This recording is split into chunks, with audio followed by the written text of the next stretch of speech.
Once again, I'd like to welcome everybody. My name is Leanne Foster, and I am with the Provider Outreach and Education team here at WPS. And I'd like to welcome you today to our session that is an E&M Spring Awakening, shedding light on MDM. And this is part one of part two. And I say that because in April, Ashley and I facilitated an overview series for choosing your level of service. In that session, we also told you that we would be breaking that down into separate sessions to look at each component when you're choosing your level of service. There's a lot to it. There's different ways to do it. And there's a lot of information and questions that we get. So earlier this month, we started off with a session that was focused on time, including prolonged care, and that is available on our Encore presentations page and our YouTube channel if that's something that you'd like to take a look at. Today is that next step. Today we're going to continue with that with our deeper dive into medical decision making, or MDM. You'll hear me say MDM a lot today. And we do have upcoming events that are going into each element that we'll talk about at a high level today, which include problem, data, and risk.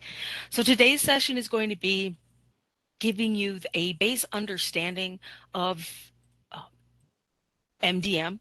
And tomorrow, Ashley's going to be facilitating an interactive Q&A session that'll talk about denials and rejections specific to MDM, but also it's going to give you an opportunity to apply your knowledge that you gained today through some interactive activities. So, as I said, our objective today is to provide you with an understanding of how to select the appropriate level of service using MDM when you're reporting your E&M codes. And there's going to be some subjectivity and gray areas in this. So to do this, to help provide that clarity, we are going to provide an overview of using medical decision making as a whole, including things to keep in mind when you're deciding how to select your appropriate E&M CPT code. We're also going to talk about the different elements, again, at a high level, as I mentioned, which is problem, data, and risk. And then we are also going to talk about documentation requirements for E&M services. And I have a couple of examples showing cases or claims that were allowed and downcoded based on that documentation to help further support that objective for today. So we're going to start with a high-level overview of just MDM in general when choosing your level of service. So I always do this. If you've attended any of our session, you know that I talk about this often, but it bears repeating. So the first determinant of coverage is going to be whether the service is medically necessary for the patient. This is outlined in the Social Security Act of 1862, and I have included a link to that if you would like to look at that further. But what it comes down to is the services must be reasonable and necessary to treat an illness or injury or to improve the functioning of a malformed body member for the patient. And this all comes down to documentation. What are you doing for the patient, and why does the patient need your services in this encounter? So when medical medical review areas, CERT, or comprehensive error rate testing contractors or others are reviewing claims and documentation for E&M services or other claims, medical necessity is what they're going to look for first. So was the service reasonable? Was it medically necessary for that patient? And they're also looking to make sure that the service is not something that is statutorily excluded. You'll hear me say this a lot today. It all comes down to documentation because that is the most important thing that we use when we're identifying that.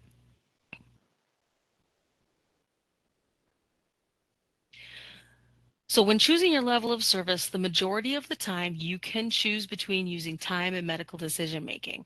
And as I mentioned, time, Ashley and I covered earlier this month if you'd like to take a look at that. Today we are focusing on MDM.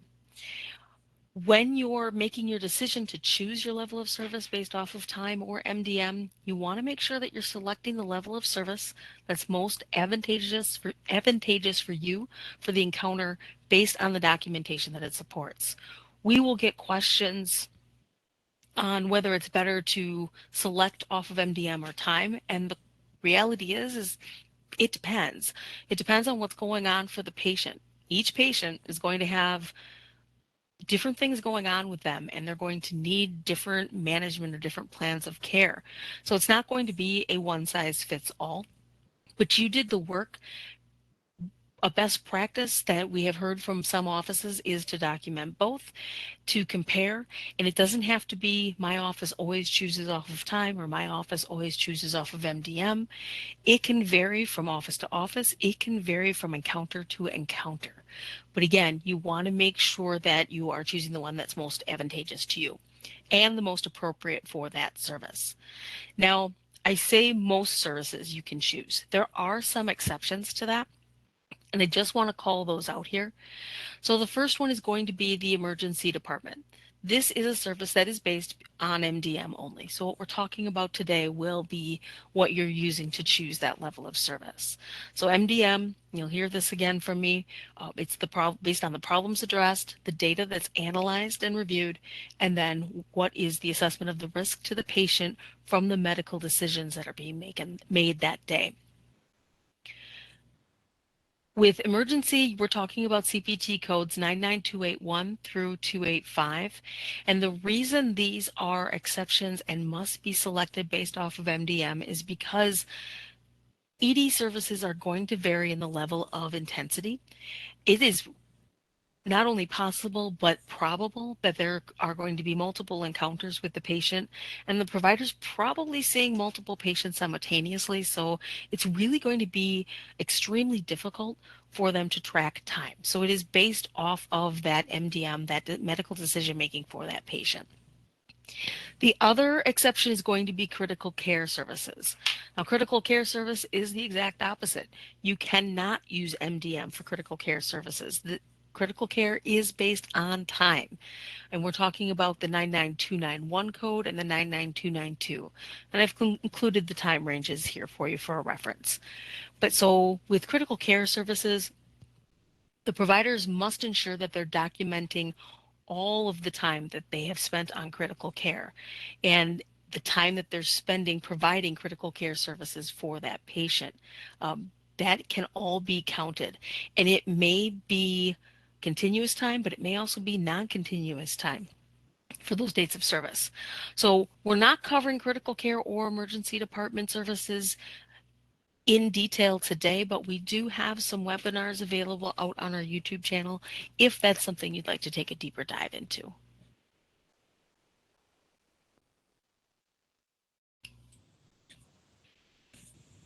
So when we're talking about MDM, what do we mean by that? I've talked a lot about when you're going to use it, but what is it? So MDM means that the provider is assessing that patient's status or condition, and this includes any comorbidities that they may have. What is their situation? They're looking at the patient as a whole for what's going on today. During this process, they're using their medical judgment to establish a diagnosis. Now, one question that we do get, it's not always that there is a final diagnosis. It may be that condition, and we'll talk about that a little bit more, but it's not always that there is a diagnosis. It could be that there's a need for more diagnostic tests, but again, they know what that condition or complaint is for the patient. So that's what they're looking at. But MDM goes into establishing that final diagnosis. And then also from there, they're going to be establishing a treatment or a management plan for that patient. And again, that plan could be further diagnostic testing. Now, there's a lot of gray area in that. So I wanted to share this quote from Sir William Osler. It is medicine is a science of uncertainty and an art of probability.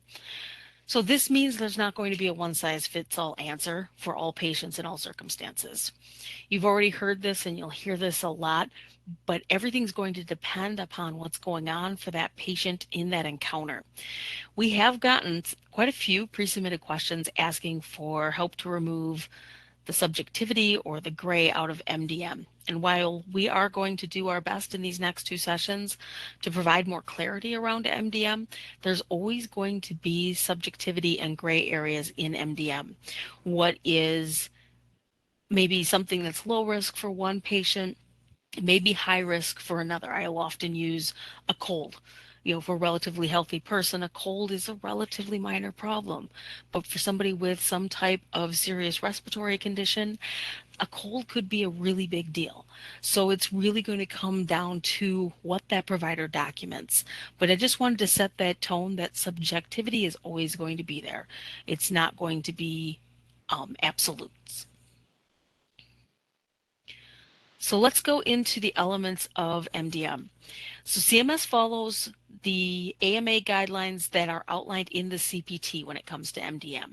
And this shows that medical decision making is made up of three parts.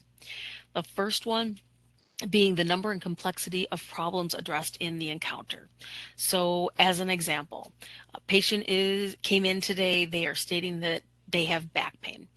It could be that they overdid it at a garage sale.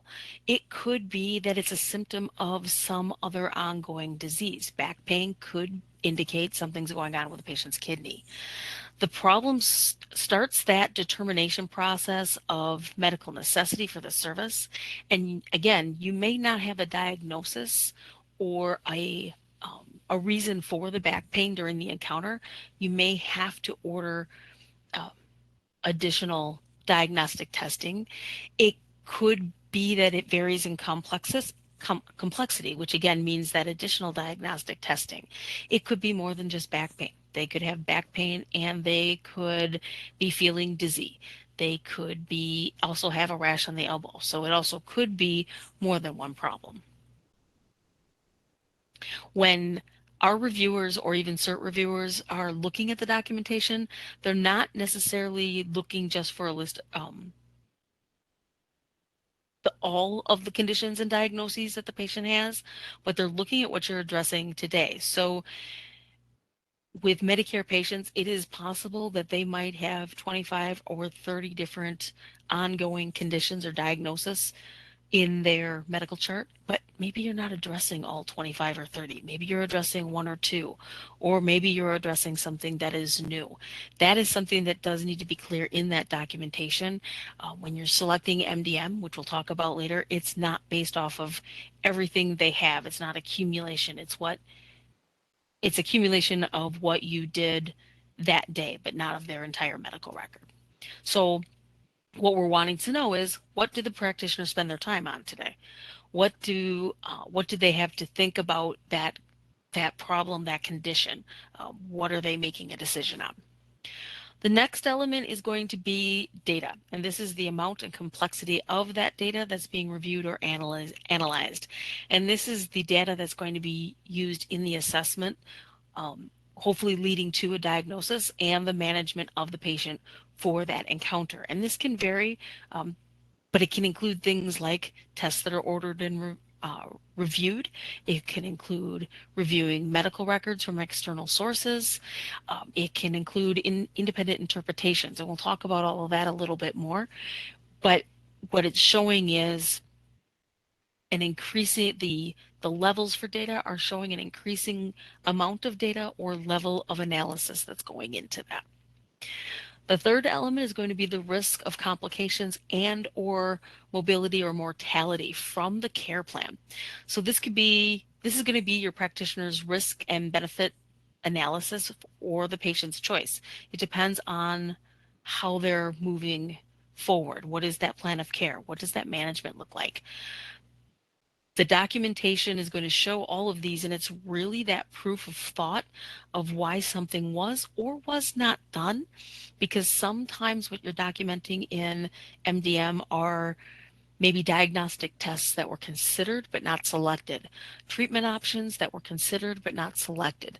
They were considered, so they're all part of that thought process that goes into managing the patient's care. But with risk, this one gets a little bit more difficult.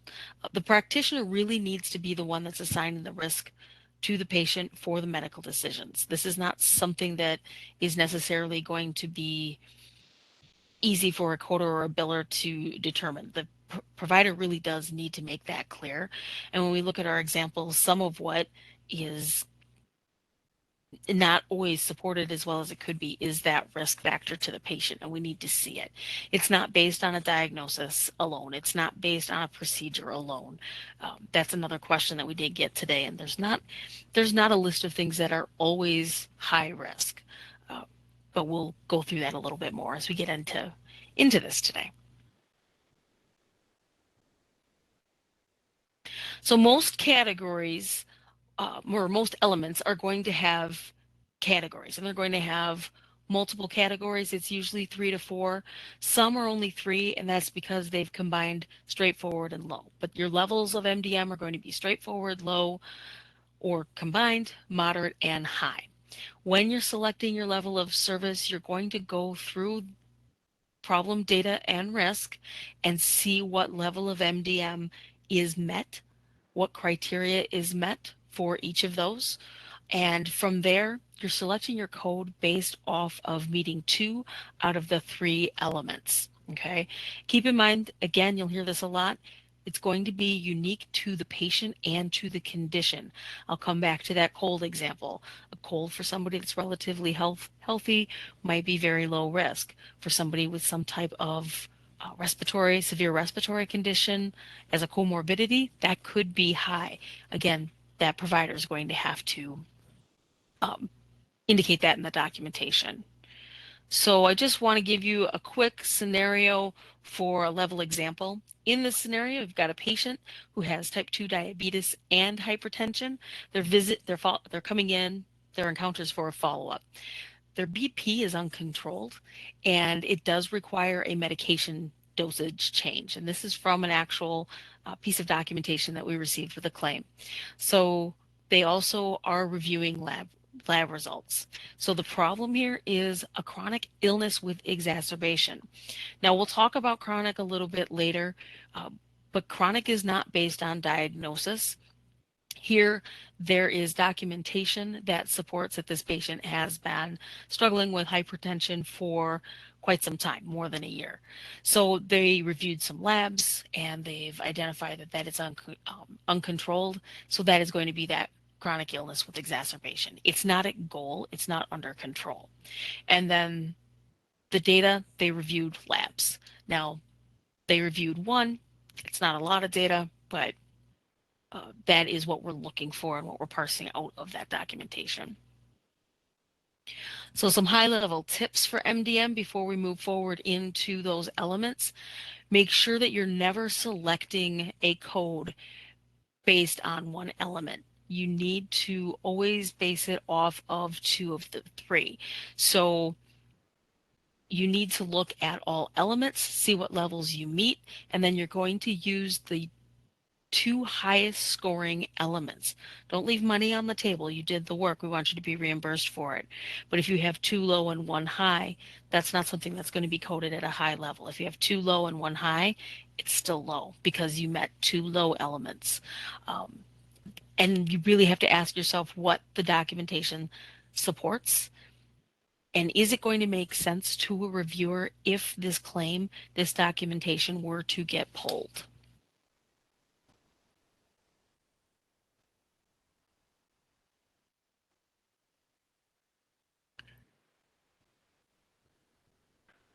So we're going to start by looking at problem a little bit closer. So the AMA defines problem as a disease, a condition, an illness, an injury, a symptom, a sign, a finding, a complaint, or some other matter that's addressed in the encounter. So as you can see here, you look at symptom, you look at sign, you look at finding. It might not have a diagnosis in that encounter, but it is what their chief complaint is.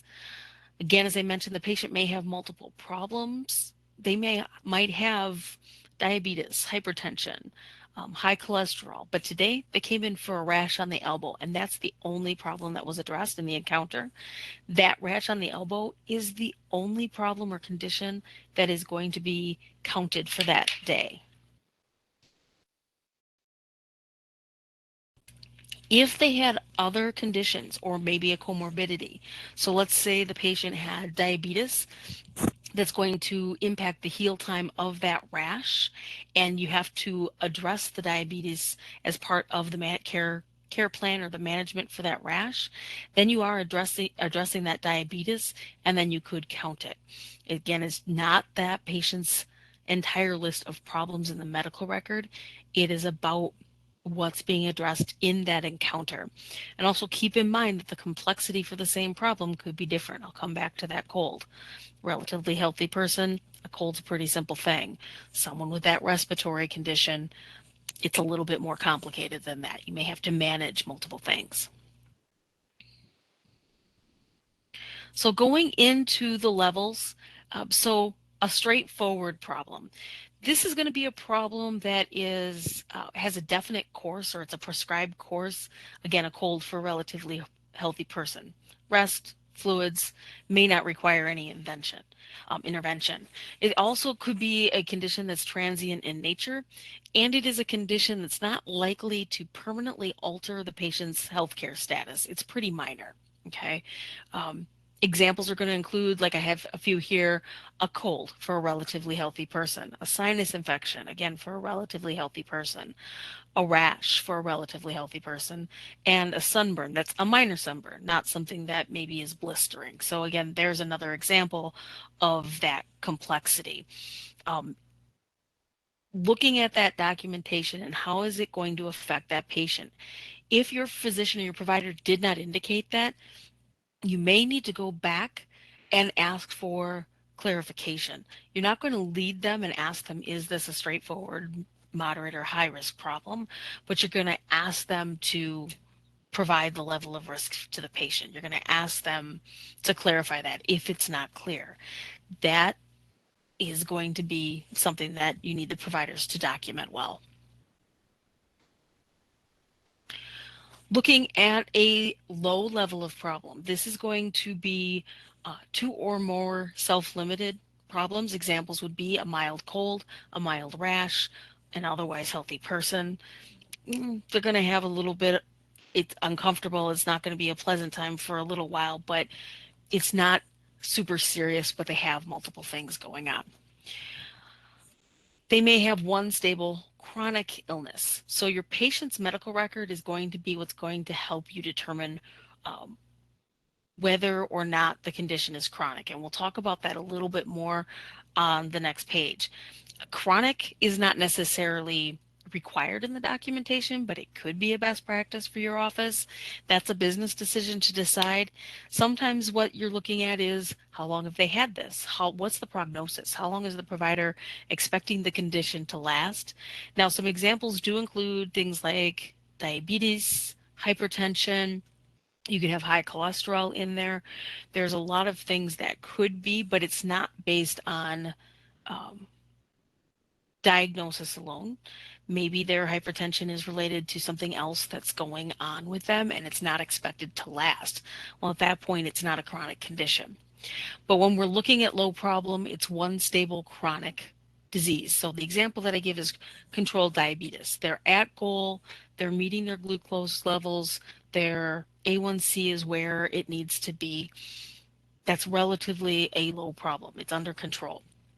An acute uncomplicated condition, that could be something that again is patient with a cold, but over the counter medications not helping. Maybe the provider has to look at using steroids or adding some other medications. Again, still uncomplicated, but it needs a little bit more help. Okay, it's not just going away on its own. Another example could be a patient that has maybe a rash from poison ivy, and that rash is not resolving, but it's getting worse. Again, it's an uncomplicated problem, but it needs a little bit more intervention. Stable acute illness, it could be a sinus infection where the practitioner has started treatment. Um, it's not totally resolved, but the patient is responding as expected. So that is something that it's an acute illness, it's stable, it's just working its course. And then the last one is an acute uncomplicated illness or injury that requires a higher level of care. So this can be the patient's being referred for observation care or hospital inpatient care. It could be a patient, for example, is presenting was asked to go to the ER for observation. They have dizziness. They needed IV to rehydrate. They were dehydrated, but they're not actually admitted. But it's going to be the provider that is making the decision for that elevation in care to observation or hospital. We get this question all the time where you have the primary care provider in the office setting is referring the patient to the ED. Do they count that as that higher level of care? They're referring them to the ED, but the ED physician is the one that's actually deciding to admit them. It's that ED physician that's going to be counting that. Typically, if that office provider is not making that decision, if they're not admitting them, that's not going to count towards them making that decision because they're referring them on. But as I said, I do want to spend a little bit of time on acute versus chronic because we did get quite a few questions on the definition of chronic. So starting with acute, acute means that it is um, something that is very recent, they haven't had for a long time. It is expected to be short term. They're not anticipating any impairment to functionality or their healthcare status, and they're expected to make a full recovery. It's not something that they're going to be dealing with long term. Chronic is defined by Medicare as something that is going to last at least 12 months or has lasted at least 12 months. So that question comes up quite a bit. It can't, we'll get asked, it can't be chronic until they've had it for 12 months. Not necessarily. If the patient gets type 2 or is diagnosed with type 2 diabetes, that's not something that they're expecting to be resolved and will last at least 12 months or until the patient's death. That's a chronic condition, even if they were just diagnosed last month. However, the documentation has to support that this is expected to be a chronic condition or is expected to last at least 12 months until a patient's death. Um, so that's what we're looking at. It also has to be something that has risks to the patient of either death, acute exacerbation, decompensation, or functional decline. So they have to look at the patient and see what this condition means for the patient. Now, CMS does have a Medicare Learning article for chronic care management. Well, that's not what we're talking about today. It does list conditions that are typically considered chronic, but it is not a one size fits all. It could be different for every patient. So we're not just looking at a diagnosis code to decide if something is chronic, though there are some that will typically fall into that category. There isn't just a straightforward list. Moving on to a moderate problem. This would be a one or more chronic illnesses or one or more chronic illnesses with exacerbation. So by exacerbation, I mentioned before, diabetes at goal, that's not exacerbated. Uncontrolled blood pressure, that is something that's maybe not at goal.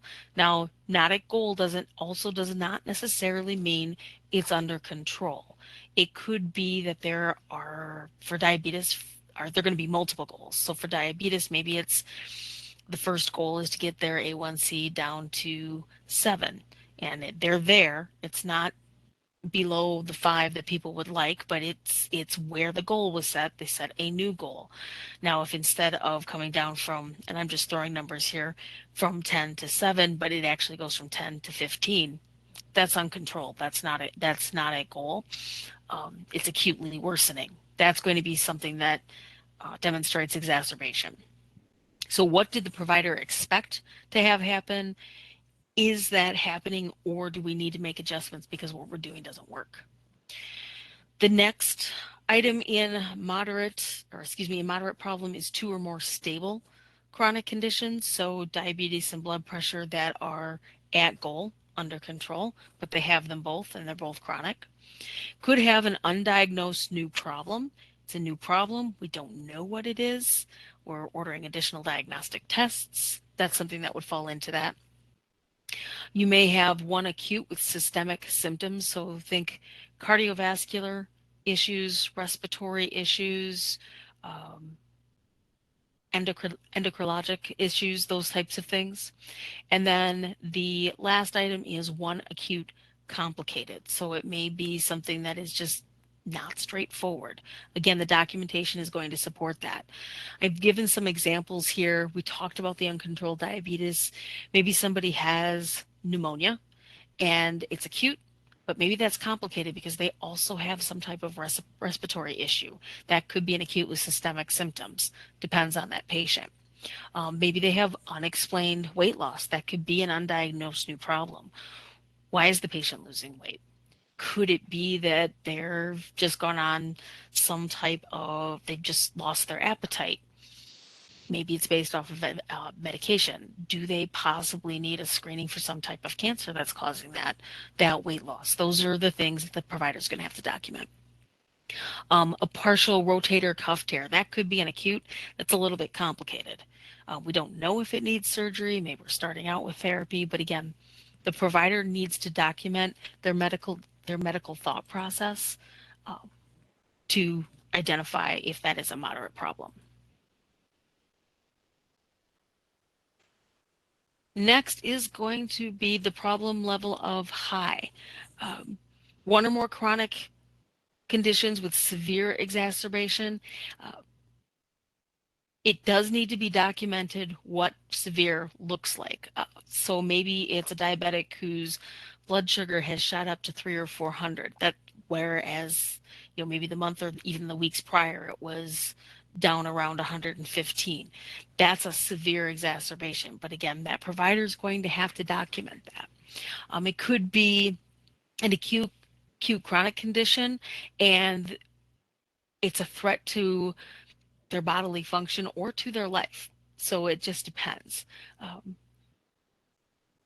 some examples of that could be sepsis. So they've got an infection throughout their body. That's going to be a threat to their life. It could be severe breathing problems. It's kind of that time of year where if you're anywhere near the wildfires that typically happen, there's going to be smoke in the air, or there's pollen, but it could be you have a patient that has COPD and that smoke is really making it hard for them to breathe. That's going to be a little bit different.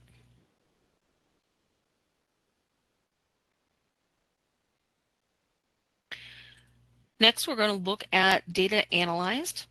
So this is part of, again, that medical thought process for the provider, and it is about the data that is used to assess and diagnose that patient's condition.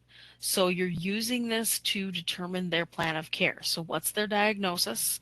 Um, what is found in the evaluation? What are we looking at?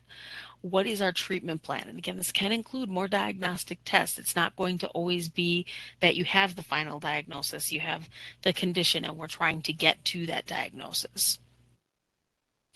The practitioner here is reviewing and analyzing those test results. Maybe they're looking at medical records from ER visits, but they're using that to determine where they're going.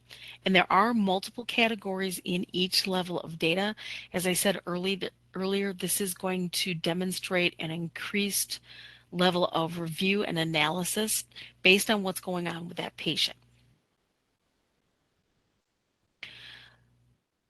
So when you're counting data, it must be counted in the encounter in which it's used for that medical decision making. If it's ordered and reviewed, it's assumed that it is analyzed in that same encounter. Now, we do sometimes get questions about recurring tests. Maybe there's a recurring glucose test or an INR test, and let's say they started ordering those recurring tests in January. You're ordering it, maybe they reviewed one of those tests in January, it gets counted there. In the subsequent visits, let's say you see the patient next in June, you're reviewing the tests. The review of that test can be counted, but you're not counting the order because it wasn't ordered in that encounter, but you're reviewing that. You're not going to count, say you ordered 12 recurring tests, you're not going to count those 12 tests in the encounter in which it was ordered. They haven't happened yet. Okay, so just keep that in mind. So some examples, like I said, they're ordered outside the encounter. There are those recurring tests, but also could be an external test.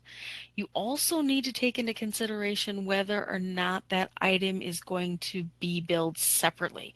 You're not going to count for The review of data that's counted separately. Maybe this can happen with x-rays where both a technical and a professional component is billed, unless there's an independent interpretation, and we'll talk about that, but an independent interpretation happening.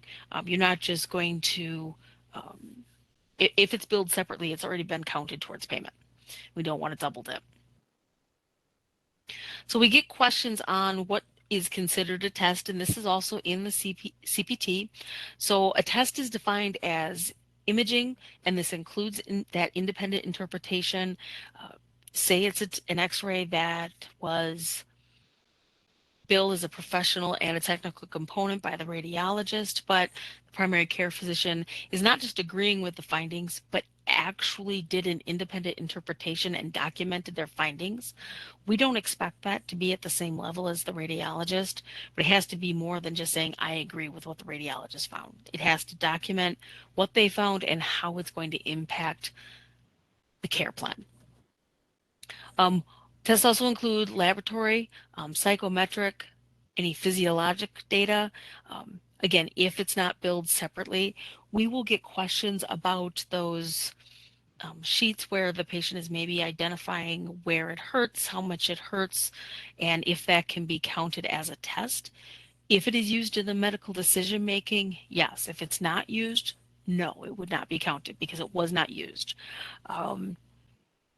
Also, pulse oximetry, that's not considered a test. We do get that question every now and then, but that's considered as part of those vitals. It's not counted by the AMA as a test. We also had a pre-submitted question asking for some examples of cardiac electrophysiological tests.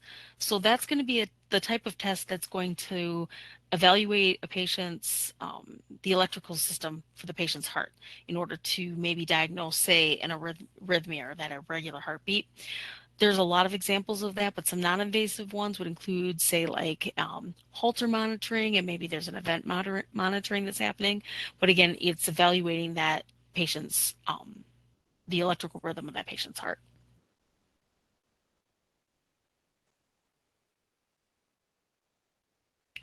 Next, we want to go into unique, because as you're counting tests, you're counting unique tests.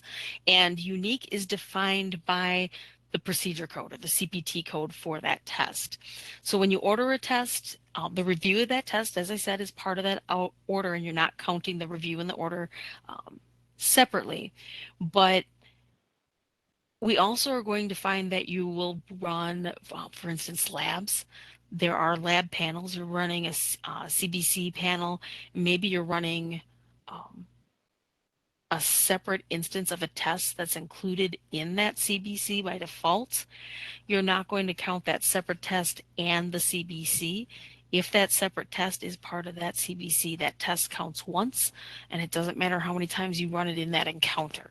Okay. Again, we talked about the recurring tests. If you have a recurring test, but you're looking at the review of those subsequent tests in future encounters, they'd count in that encounter. Next is unique source. So CPT defines unique source as a physician or other qualified healthcare professional in a distinct group or different specialty or subspecialty or unique entity. So each source contributes unique information that helps a provider understand the patient's condition. So example would be is you're looking at records from an ED visit. You're looking at all of the records. That's a unique source. And if you're analyzing the tests from that one ER visit, you can count that. You didn't order it, but you are reviewing those tests from that unique source. And review of all materials from a unique source is going to count as one. So if they ran 15 different tests in that ER visit, you're still counting that data as one because it's all coming from one unique source.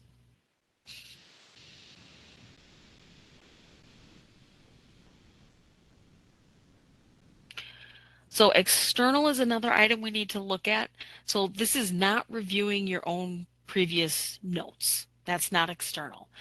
External are going to be those things that are coming from outside of your office or maybe it's a different member of your same group, but they have a different specialty or subspecialty. And when we're talking about specialty and subspecialty, we're talking about that two-digit um, specialty code that they declared during their enrollment process.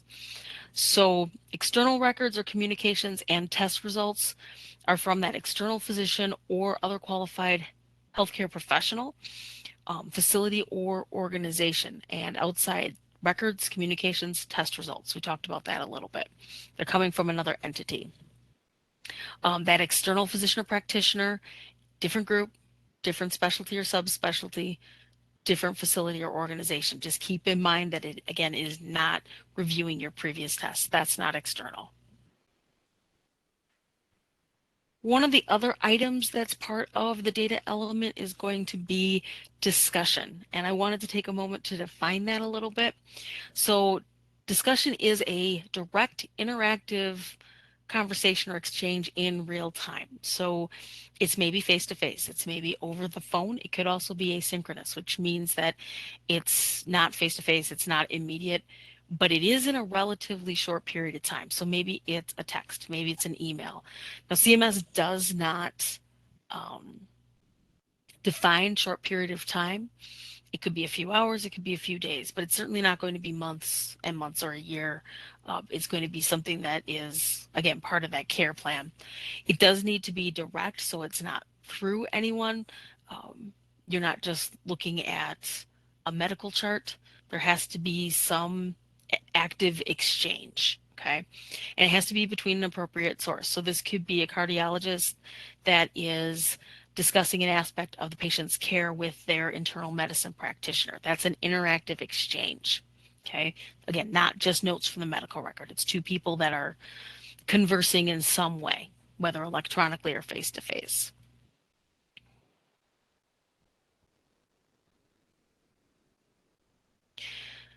It does not have to be on that date of encounter. As I said, CMS does not define how quickly this has to happen, but it has to be a reasonably short period of time. And it's only counted if you're using MDM. If you're using time, this is not going to count. Now, the time that you spent on that discussion, if you're using time, would count towards time, but it's counted a little bit differently. So let's look at the levels for data. The first one is going to be data that's straightforward. So this is typically going to be where there's minimal or no data. So maybe there was no data required for the encounter. The patient has a cold and they need to stay hydrated and they need to rest. You didn't need to order any diagnostic tests. You didn't need to review anything.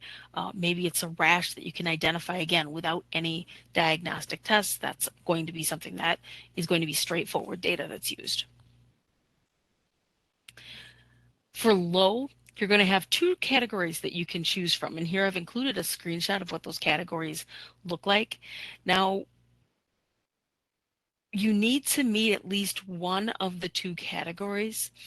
It's not two of the three bullets, but at least two of the items described in the bullets. So for limited, it could be tests and documents. It doesn't mean you have to have two tests. It could be you have some tests and you have some documentation that you're reviewing. That counts. It's not two of that bullet. We do get that question quite a bit. And then category two is going to be that independent historian. Now, an independent historian is not just talking to the family to explain what you just went through with the patient. An independent historian is usually something that's needed because the patient can't provide a complete or reliable history. So maybe they have dementia, they have Alzheimer's, they're non-communicative. You need that independent historian to get the information that's needed for that medical decision making. Moderate, we have three categories at this point, and again, you must meet one of these three categories, so you have to meet as it's defined in the category, okay? For instance, category one is any combination of three from the following, okay? So it's still going to include reviewing notes, ordering and reviewing tests, but now it also includes an independent historian. That is something that's a little bit different from the low category. But again, you must meet one of the three categories, not separate bullets, but at least one of the bullets. For category two, this is an independent interpretation of a test. And as I said, the documentation is not going to be on the same level as, say, the radiologist that may have billed for the service, but it does have to show the provider's finding um, and show an interpretation rather than just a review. Some type of report, but it's not going to be the same. Again, if it's being billed separately, if that provider is billing that professional component, you're not going to count this as an independent interpretation. You're not billing for that component and counting that independent interpretation. Category three is going to be the discussion of management with another healthcare provider or an external physician, or it's going to be that independent historian. So it has to be supported in the documentation. The providers do need to be clear about this. And we're still not expecting them to provide us with a novel, but it has to be clear.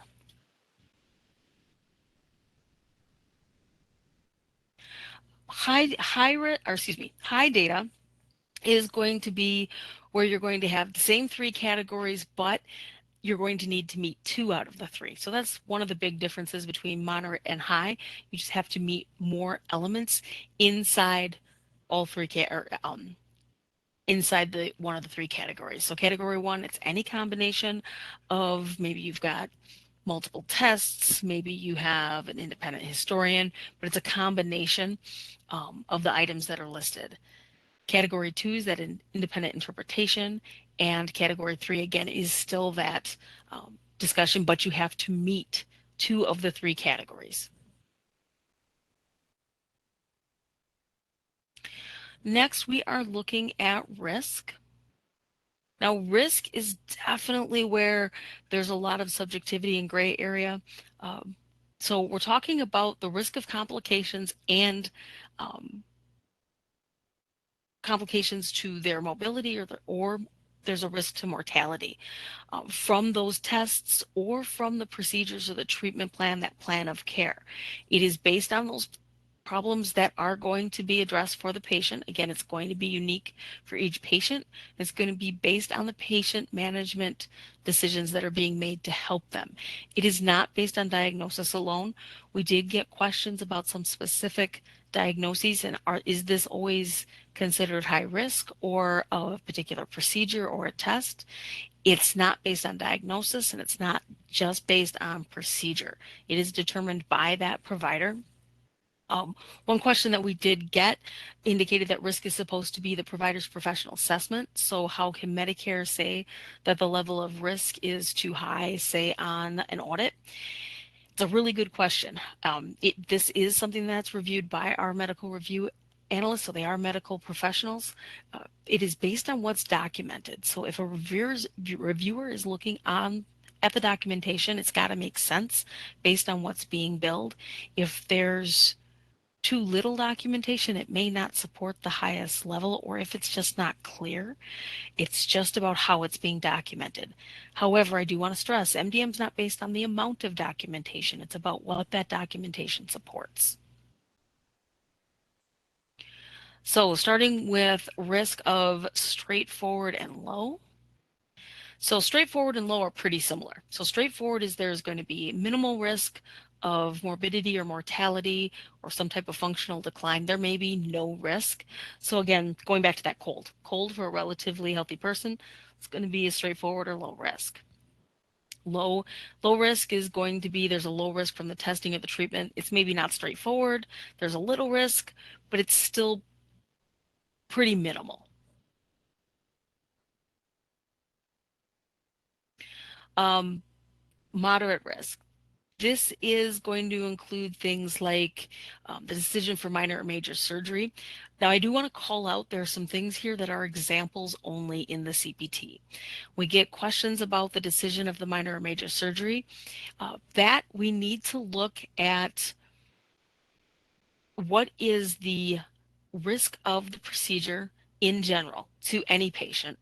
And then they also need to look at the comorbidities of the patient.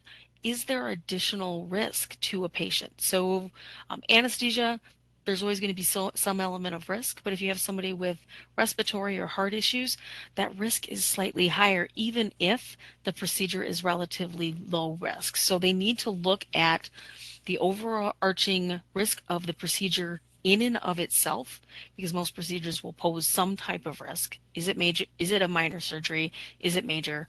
And then those comorbidities, because a minor procedure, again, for a patient with significant comorbidities, it could actually be a higher risk. You've got to look at that. It's got to be documented. The other one that we get quite often is prescription drug management.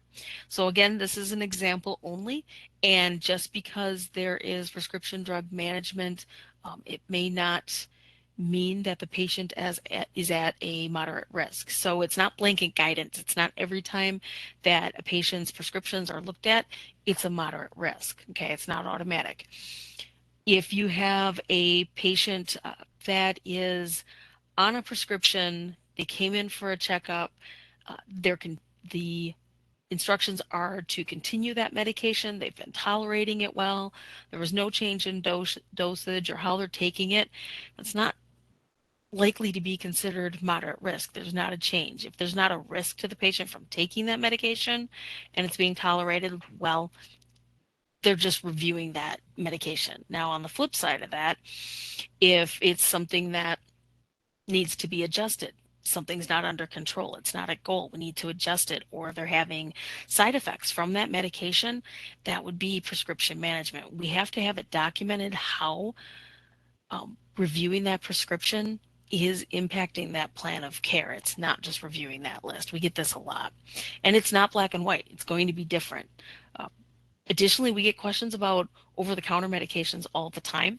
Ibuprofen, that might be low risk to a lot of patients, but if it is being prescribed at a higher level, higher dosage, higher frequency, and that patient has some comorbidities that or that has some risks associated with it at that higher dosage, then that might be a moderate risk. You have to look. It's not just um, specific drugs either. We get that question a lot about, is this drug or that drug considered moderate risk?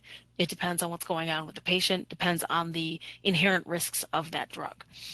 One question, a pre-submitted question I do want to address, was asking if we considered an injectable RX or prescription such as Depomedrol, that admitted during an encounter as RX management under that risk category. Now, if it is an injectable drug, it's a prescription that's injected in the office, that generally comes with its own CPT code, and there's a certain level of E&M that's bundled into that injection. So that's not necessarily prescription management, because if they're just coming in and nothing's been changed or adjusted, it's just because they're coming in for that injection. Now, if there is a separate service or something's distinct, or what's happening is above and beyond what's typical for administering that prescription, it is possible that a separate E&M may be payable with a modifier 25, but again, the documentation has to support. Next is high risk, and again, this is still very subjective. Some examples that are given are intensive toxicity monitoring. This can happen with chemotherapy. Someone's on some infusions that are maybe higher risk to that patient. Again, looking at that patient as a whole. We talked about the decision for major surgery. Again, you got to look at the inherent risk of the procedure itself, the surgery itself, and then you have to look at the comorbidities that might change the risk level for that patient. Along with that, decision for hospitalization and escalation to hospital care that we talked about. Now, I know we're running a little bit long, so for the sake of time, I'm going to move on to documentation requirements. For documentation requirements, what are we looking for? We get this question a lot. There's not a one-size-fits-all, but it has to show medical necessity. It has to show that provider's proof of thought. It does have to include the evaluation of that patient, their history, assessment of their situation today, what that care plan is going to be, and what services were provided. We do get asked a lot about cloning notes or copy paste. That is okay, but just be very careful that it can save you time. but it does run the risk of errors. So make sure that that's being looked at and things are being adjusted to accurately reflect that encounter today.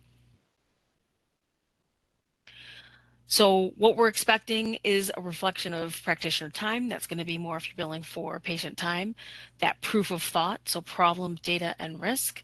And then we want to see the reviews. How did you evaluate the patient's need versus the time spent? What activities occurred? And as I said before, does it make sense for that patient and why they're there today? So here I've included an example.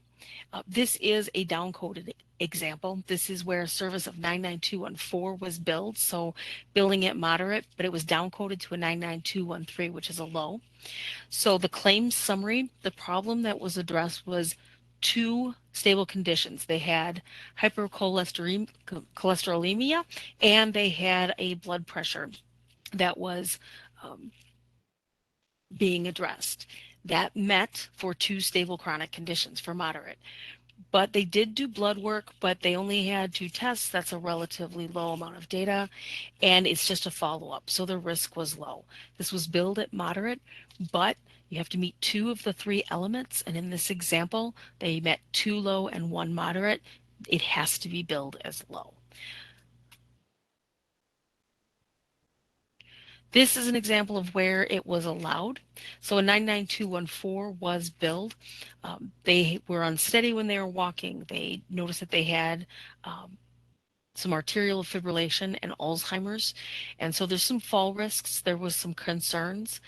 They've been dealing with the heart issues and the Alzheimer's. They are documented as chronic conditions and they were stable. But that is under the category of moderate, so that meets that level of that element. The data, they didn't really, in this case, they assessed what was happening with the patient. There was minimal data. The risk, again, there's that fall risk. So they did adjust the medication. They believe the falls were maybe due to some blood pressure medication that they were on, and they want them to follow up in 3 months. That would be an example also of prescription management because they had to adjust that dose. And here they're meeting it for two elements of moderate and one of low. This one would have been allowed. So here we have included some resources. We do have our claims processing manual, chapter 12, and then a couple of guides, both from CMS and from the AMA, that has some additional resources for MDM, including some Q&As and some FAQs from the AMA. So if you'd like to take a look at that. And here we also have some resources that are on our WPS website, including some findings from our TPE and our cert denials to help you with what we're seeing. But again, tomorrow is Ashley's interactive session, and we're going to be looking at some of those denials and rejections to help walk you through that as well. Now, we are running short on time, so I apologize. We are not going to get to live question and answers on the recording. However, those of you that have been asking questions in the chat, I know that Ashley's been responding to you. Any questions that we did not get to will be sent out uh, after 7 days, and if you have questions after the session, you can submit those for the next 7 days. And I'm asking Ashley to put an email in the chat. So go ahead and send those. I will answer those along with anything we didn't get to the chat, and it'll go out to all attendees from today. In that email, please make sure that you're including the title of today's session so that they know to get those to myself and Ashley so that we can get answers to you. So with that, in the next couple of minutes, you're also going to receive an email that's thanking you for attending. Now, don't delete this without taking a look at it. If you're continuing for continuing education credits today, well, we don't issue the credits, we do issue contact hours, so certificates of achievement. This email is going to contain that. It'll have the name and the contact hours in it. If you did not get that, one of two things happened. You either attended by phone and I can't systematically verify your attendance, or went to your junk or spam folder. In either event, send me an email that says you need a certificate of achievement, including the phone number you attended from today. Once I confirm your attendance, I'll get that sent out to you. It's also going to have a link to the survey. Again, we would love to hear from you. We're always looking for ways to improve and evolve our education. So I want to thank you in advance for providing us with that feedback. Again, tell us what we can do better. Tell us what we did well, but also tell us what you'd like to see us educate on in the future. We look at all of those and we look forward to seeing those comments. Now, with that survey, it's going to be a link in that email. Ashley has also just given you a link in the chat. And then you're going to see a pop-up like you see here. That's just a redirect telling you you're leaving our webinar software and going into that survey software. So it's nothing malicious. It's nothing dangerous. So with that, again, I know we ran long. I want to thank everybody for spending that extra time with us. I know it's hard to carve out that hour to begin with, so I want to make sure I'm being respectful of your time. And we hope you found today's session helpful. Again, let us know what we could do better. Let us know what you'd like to see in the future. So with that, on behalf of myself, Ashley, and the entire Provider Outreach and Education team, I'd like to thank you for attending today. Remember, there's still time to register for Ashley's interactive session on MDM tomorrow, so we hope to see you there. Have a great day. You may now disconnect.